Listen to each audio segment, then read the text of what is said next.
இனிமையான நண்பர்களே, அன்புள்ளம் கொண்ட சொந்தங்களே, அனைவருக்கும் வணக்கம். சென்னையில் நடந்த பயங்கரம், கீழிறங்கி அடித்து நொறுக்கிய பாட்டாளி மக்கள் கட்சியின் தலைவர் அன்புமணி ராமதாஸ்.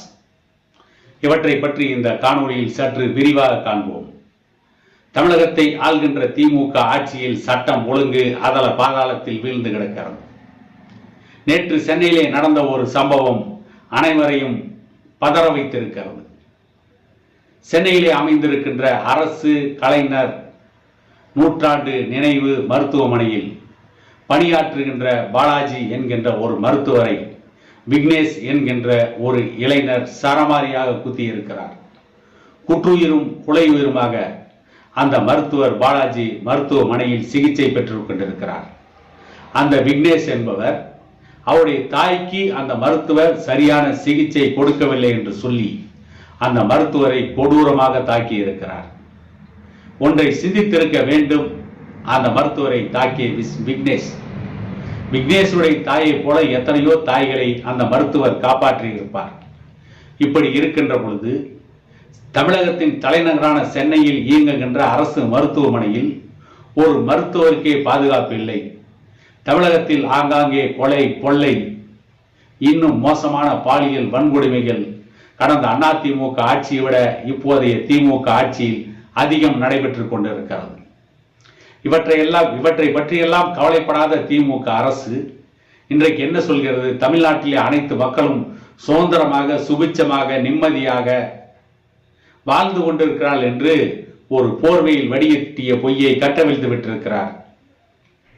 அதை பற்றித்தான் அன்புமணி ராமதாஸ் அவர்கள் இப்படியெல்லாம் ஒரு தவறான செய்தியை, ஒரு பொய்யை இவ்வளவு மோசமாக திமுக அரசு பரப்பிக் கொண்டிருக்கிறது.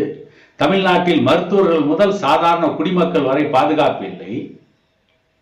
பெரும்பாலான மருத்துவர்கள், அரசு மருத்துவமனையில் இருக்கின்ற மருத்துவர்கள் அனைவருக்கும் முறையான சரியான சிகிச்சையை கொடுத்து கொண்டுதான் இருக்கிறார்கள்.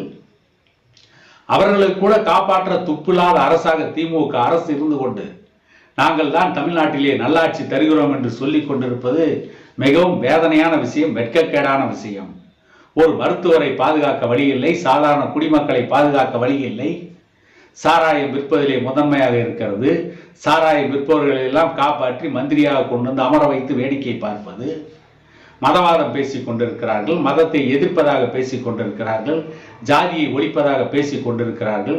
இவர்களால் சாராயத்தையே ஒழிக்க முடியவில்லை, எப்படி ஜாதியை ஒழிக்கப் போகிறார்கள்? தமிழ்நாட்டிலே பல முறைகேடுகள் நடந்து கொண்டிருக்கிறது. ஏழை எளிய மக்களுக்கு பாதுகாப்பு இல்லை. உயிர்காக்கும் தொழிலை செய்து கொண்டிருக்கின்ற மருத்துவர்களுக்கு பாதுகாப்பு இல்லை. விவசாயிகளுக்கு அடுத்தபடியாக உயிரை காத்து கொண்டிருப்பவர்கள் மருத்துவர்கள், அவர்களுக்கே இந்த நாட்டிலே பாதுகாப்பு இல்லை என்றால் இந்த ஆட்சி அதிகாரங்கள் எல்லாம் யாருக்காக இருக்கிறது என்றுதான் பாட்டாளி மக்கள் கட்சியின் தலைவர் அன்புமணி ராமதாஸ் அவர்கள் திமுக அரசுக்கு எதிராக கேள்வி கணைகளை தொடுத்து கொண்டே இருக்கிறார். இப்படி எதிலும் செயல்படாத ஒரு அரசாக திமுக அரசு இருந்து கொண்டு திராவிட மாடல் அரசு, திராவிட மாடல் அரசு என்று சொல்லிக் கொண்டே இருக்கிறார்கள். என்னடா திராவிட மாடல் என்று கேட்டால், சீர்திருத்த திருமணம் செய்து விட்டோம், ஐயர் இல்லாமல் திருமணம் செய்தோம், தாலி இல்லாமல் திருமணம் செய்தோம், இந்த சீர்திருத்த திருமணம் தான் திராவிட மாடல் என்று சொல்கிறார்கள். திருமணம் செய்து கொள்வது மட்டுமே திராவிட மாடல் என்றால் இதற்கு முன்பு யாரும் திருமணம் செய்து கொள்ளவே இல்லையா? இதைத்தான் திராவிட மாடல் அரசு செய்து கொண்டிருக்கிறதா? மக்களை காப்பாற்ற முடியவில்லை, மருத்துவர்களை காப்பாற்ற முடியவில்லை.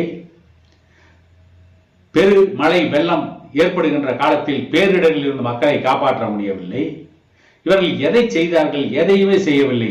வெறும் வாய்ப்பந்தல் போட்டுக் கொண்டிருக்கிறார்கள்.